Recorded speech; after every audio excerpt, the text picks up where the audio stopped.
Pick two of these 5 teams that are most likely in 5 years to have a national championship. We got Michigan, Texas A&M, Oklahoma, Miami, and USC. And I've got to pick 2 out of the 5 that are the most likely to win a national championship in the next 5 years. Well, I got to tell you, all I have to go on is the present, Todd. And in the present, we have NIL and portal obviously dominating every facet of every college football conversation. So which 2 teams there look most likely to leverage those 2 things to their benefit? The first one I think is Texas A&M, and the second one I think is USC. You could make a solid argument Miami's in there, but I think the 2 that I'm going to go with are Texas A&M and USC. Texas A&M sits there in the same division as Bama, right? Well, they have already shown they can beat them. They did it last year. They've shown that they can go toe-to-toe with them in recruiting. They did it this year.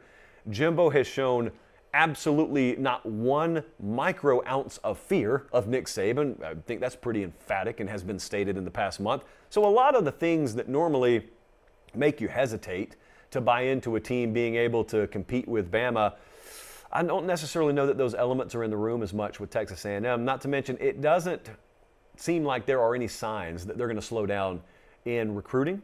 So the talent level is going to be there. I'm not one of these people that believes Jimbo Fisher happened to luck into a title in 2013 but doesn't know what he's doing. Like, look, if you don't think he's the best coach in the world, okay.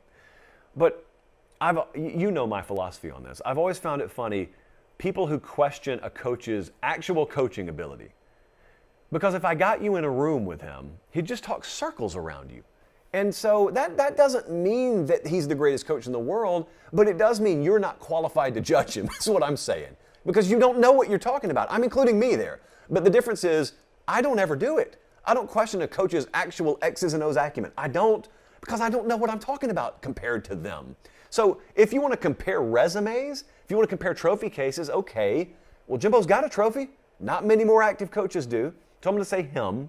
And I'm also going to say a guy who doesn't have one yet, but who very well could one day, Lincoln Riley. I did a segment a year or 2, it was at least in the last 2 years, about Lincoln Riley.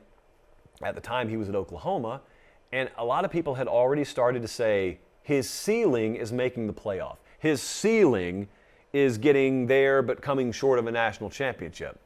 And I remember thinking to myself, we did this same stupid thing with Kirby Smart. Fortunately, he finally won a title, so I don't have to listen to it anymore. Kirby Smart in 2017 comes within an overtime miracle pass of winning a national title. And yet people kept saying, oh, he can't win a title. Yes, he was right there. Yes, he can. It's like a coin flip scenario at that point. Lincoln Riley, that same year, right before Georgia played Bama, Lincoln Riley took Georgia to overtime. Lincoln Riley and Oklahoma, had they won that game, probably a coin flip situation too. If you're in overtime, it stands to reason you've played the game pretty evenly. If they go on to play Bama, they would have pushed Bama just as well. So I have always looked at Lincoln Riley, and I think there's a big difference between he hasn't versus he can't. Lincoln Riley is a guy to me who hasn't won a national title. He is not a guy who can't win a national title.